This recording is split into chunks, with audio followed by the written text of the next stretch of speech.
every egg, every fish, every turtle, every young shrimp is precious now. Whatever survives a spill is precious. We've got to do everything we can to protect those, because those are the 2x2 creatures that we're going to have to load into this arc of recovery that we're building now, that we need to come out of this thing. And more importantly, we're going to need a place for these creatures to come home to. Every bit of habitat we've got left, we have to protect very, very carefully right now. We can't squander any of it. We can't lose any of it. And we have to go yet another step.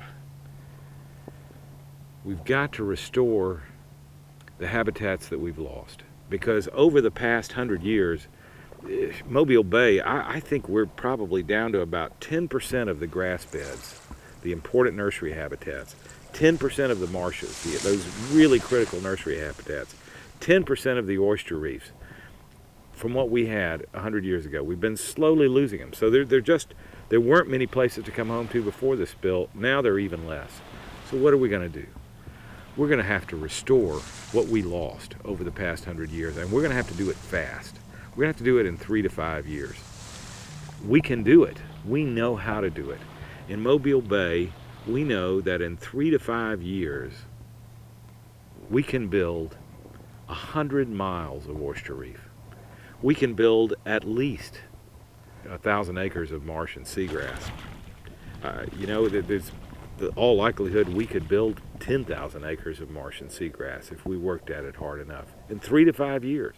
Huge new areas of clean habitat for these creatures to come home to, so that every creature that survives, we maximize the chance that they reproduce and that their young grow in these new clean marsh habitats and move back out into the Gulf.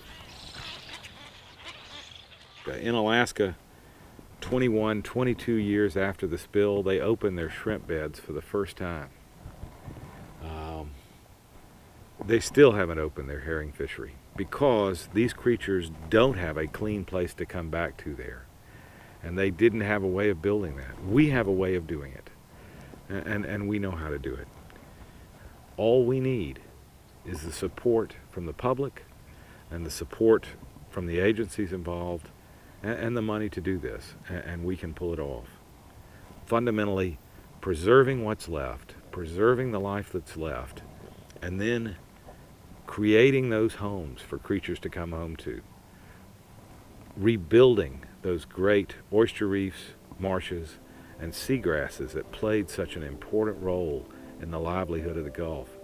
If we do this, if we act heroically right now to rebuild those things, in 10 years, we'll be living with a Gulf that is more bountiful, more beautiful than the Gulf we lived with before the spill came.